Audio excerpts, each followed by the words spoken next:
Recently, our 2 News fitness expert, Wes Cole, found himself a little behind on answering your exercise questions. So he's here with us this morning to help us catch up. Yes. We have a whole bunch of questions. We do. Yes. Well, Casey says that she's been running to lose weight, and it's working, but she says it's making her hungry. Is there a way around this? Well, you know, there's a problem when it comes to low intensity to moderate aerobic exercise. As much as there are benefits, the problem is it can really increase your appetite. For anyone that started a running program, especially a modest running program, it's kind of counterproductive because you're so hungry after. There is a way that you can beat that. High intensity interval training, high intensity cardio, think anaerobic, weight training, circuit training, even a spin class where they really, get you climbing a hill. Anything that will exhaust you, get your heart rate really peaking real high, that you can only do maybe 30 seconds. That has been shown scientifically to really curb your appetite. You can't work out really, really hard every single day of the week, but try to pick 2 times a week to where you really push it. If you're running, doing a long run, maybe sprint to a mailbox, and you'll be surprised. Just 2 or 3 sprints, or maybe a couple hard weight training sessions a week will really curb your appetite and make cutting those calories not as painful as it is sometimes. So but give a little that a shot. Intervals. Yeah, a little bit of intervals. Like I said, you can't do intervals more than a couple times a week unless you're in really good shape. But give it a shot, and that should curb your appetite a little bit. Oh, I like that. Okay.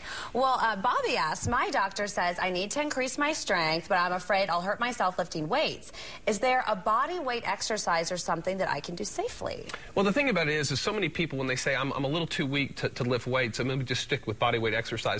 Problem is body weight exercises, push-ups, sit-up, crunches, pull-ups, they can be just as hard, if not harder, than a lot of the weight training exercise. I would recommend, especially for a lot of senior citizens that are really worried about lifting weights, one of the biggest injury when it comes to weight training is actually injury on the toes. And why is that? It's because especially people that are a little bit older and weaker, they drop the dumbbells from their hands. So I would recommend TheraBands or the resistance bands that you can get at any sporting goods store. They're very cheap. You can get them all different levels. But unless someone's actually coming into me and talking to me and I can really get their strength level, if you're very weak, I'd be very careful dangling dumbbells up over your head. And even be careful on the body weight exercise. Stick to the TheraBands, and I think that'll make a big difference. TheraBands, okay. Well, Tom wants to know, what are some good conditioning drills for soccer? Well, this is very fortunate. I actually had a cousin that was a professional soccer player, and he spent some time in California. Now he coaches. Well, plyometrics is a big thing now, and I'm going to exactly show you what plyometrics are. Beth, come on out here, right here.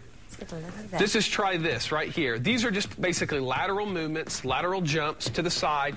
It's not just for soccer, but it's for a lot of the sports. Just like so, you can do them. Now, this is kind of more of it's not as an advanced method, but what it's doing is it's training her muscles to move laterally. And a lot of people, if they just do jogging or sprinting straight ahead, thank you, Beth, when you cut on the field, your muscles won't be used to it. So any type of exercise where you're moving to the side, just like that, will condition your body, condition your lower body, condition those muscles, and really, actually, it's been shown to really decrease injury. It's actually a very common injury, especially for women, to hurt their ACL, hurt the muscles along their knees, kind of moving to the side, so that'll really condition you. Be careful doing it, though. I know, I was like, I'd probably be tripping over those bars. It's a good workout, though. Okay, and Elena, she asks, I know squats are supposed to work my rear end, but why do I feel them in the top of my legs? This is actually pretty common. When you have someone that's kind of out of shape, actually it's what they call glute misfiring. It's weird. It's actually you forget to flex your butt muscles. This can actually lead to other injuries. One of the reasons people have so many back problems, when they bend over to pick something up, they're actually not using some of the strongest muscles in their body. This is a great exercise I do for a lot of my clients. It really teaches you to start firing the muscles in the glutes to start firing again. Beth, come on out here. You're just going to do a butt lift from the floor.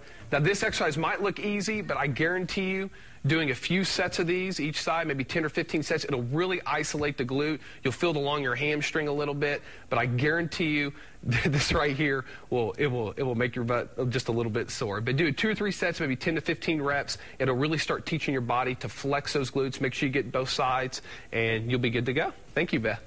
Thank you, Beth. And thank you, Wes. If you have any questions that you'd like him to answer, I hope we caught up on a lot of them today. Just go to the weekend morning section of our website, KJRH.com, and click on the Habitual Health link. Or you can give Wes a call at 749-0960, or visit his gym. It's at 46th, just east of Sheridan.